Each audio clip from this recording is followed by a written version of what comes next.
My name is Mike, as you all know. I started skateboarding when I was 13 with a few of my good friends and met a couple along the way. I learned a couple of basic tricks to start with, but to really know where it came from, one would have to go to the source, and I really didn't care what that source was at the time.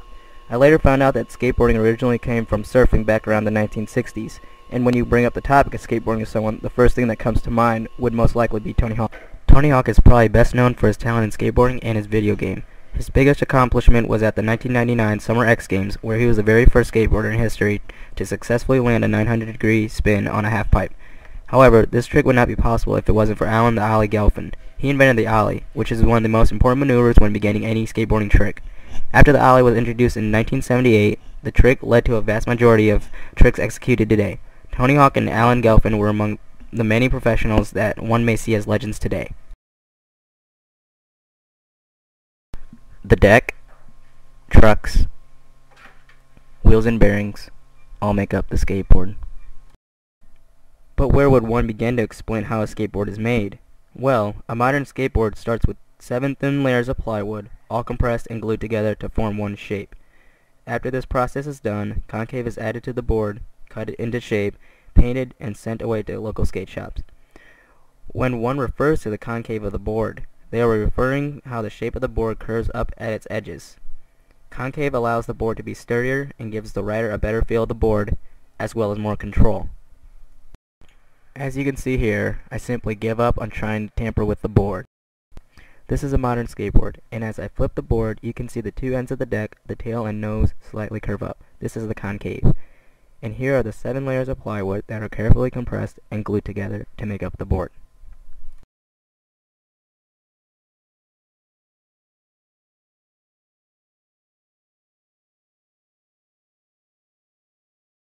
The bottom of the board consists of the trucks, which hold 2 wheels on each. As you can see, the bearings are found in the middle of the wheel, 2 bearings per wheel. The wheel is then placed on the axle of the truck, secured on by a nut.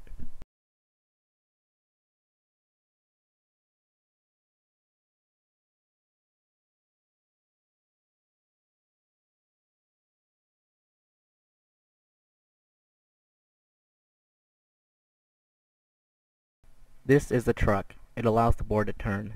You can either tighten it or loosen it to your personal preference. And now you're ready to ride. But wait, before we go and do that, let's ask ourselves this. What would an average day for a skater be like? Well, I can tell you that it's pretty close to what anyone can experience.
Let's get down to session.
keep that one.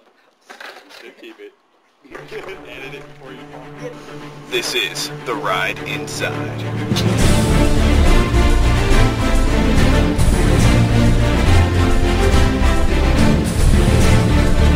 So, Ronald, what do you think of skateboarding? Really? Really? That's great.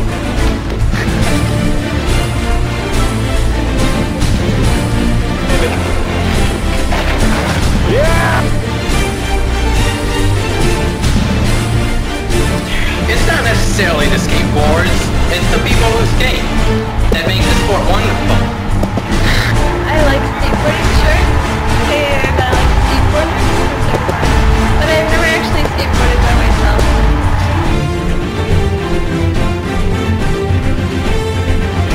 There aren't enough skateboarders out there, Mike. Just start a club.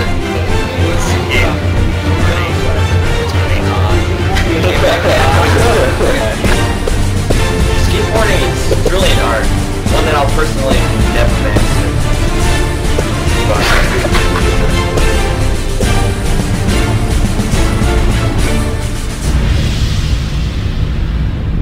Side streets are okay. I hate skateboard guys.